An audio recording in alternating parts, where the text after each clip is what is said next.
തെരഞ്ഞെടുപ്പ് പെരുമാറ്റച്ചട്ടം ലംഘിച്ചുവെന്ന പരാതിയിൽ തമിഴക വെട്രിക്കഴകം അധ്യക്ഷൻ വിജയ്ക്കെതിരെ കേസെടുത്തിരിക്കുന്നു പോലീസ്. ചെന്നൈ കൊളത്തൂരിൽ നടത്തിയ പ്രചാരണത്തിനെതിരെയാണ് പരാതി.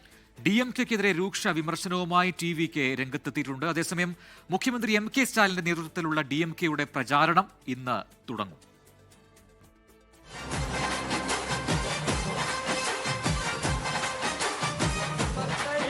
പെരമ്പൂരിലെ പത്രികാ സമർപ്പണത്തിന് ശേഷം കൊളത്തൂരിൽ വിജയ് നടത്തിയ പ്രചാരണത്തിനെതിരെയാണ് കേസ്.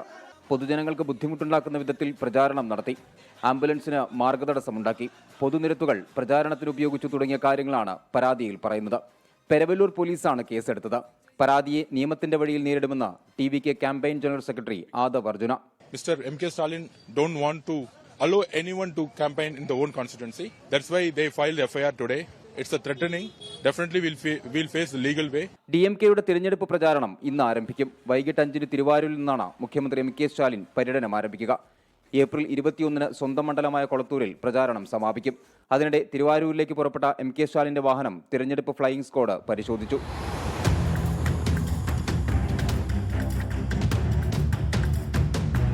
തിരഞ്ഞെടുപ്പിനുള്ള BJP-യുടെ സ്ഥാനാർത്ഥി പട്ടിക ഇന്ന് പ്രഖ്യാപിച്ചേക്കും. കോൺഗ്രസ് പട്ടിക ഇനിയും പുറത്തിറക്കിയിട്ടില്ല. 24 ചെന്നൈ.